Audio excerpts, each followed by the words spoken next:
The Lucas wiring in these cars is actually nicknamed by Jaguar enthusiasts as the Prince of Darkness wiring system by Lucas. I'm not making that up. And it's jacked up. In the first place, it was probably reliable for a couple of years, but here's the real deal. It's low voltage wiring with a lot of freaking relays and tons of internal fuses that are all in line, and it's really, really complex. And as it breaks down with age, it just gets more and more complex to repair. It was way easier to reach for a painless wiring system, completely gut the car, rewire it with something that we know is reliable, serviceable, and easy to install.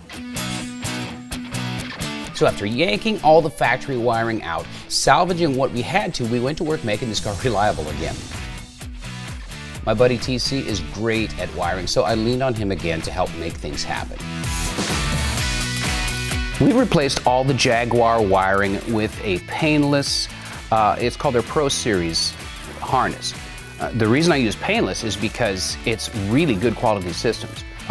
Everything's labeled all the way through the end of the wires. It's easy to install, it's easy to troubleshoot.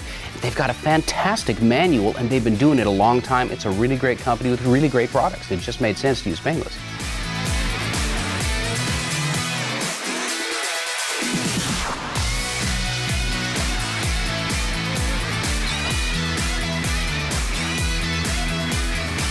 We tried to keep some of the factory wiring. The ABS system, it just didn't work.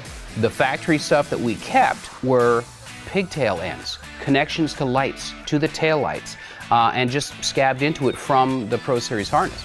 The Jaguar Specialties conversion kit gives you interface modules and senders to use the stock gauges. They looked old, they looked dated. The Coda Digital HDX system is because everything ties together with multi-pin plugs. It ties in to a GPS speedometer sensor with a multi-pin plug.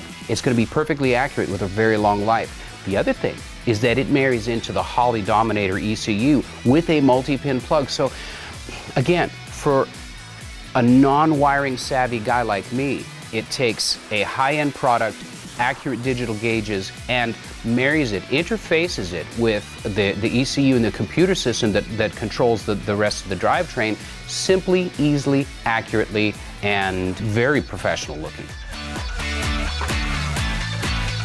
Jan Van Kooten of Stitch by Stitch in Cookeville knocked it out of the park reupholstering these seats, down to matching the grain of the Jag vinyl and the sheen of the SM Products interior color. I'm so stoked that these pull-apart salvage seats look so fantastic, but are miles better than the original Jag seats. Yay!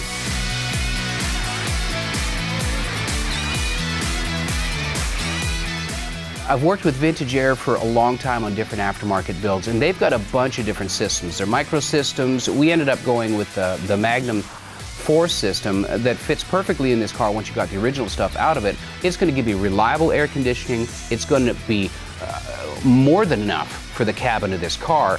And again, great company, great aftermarket support.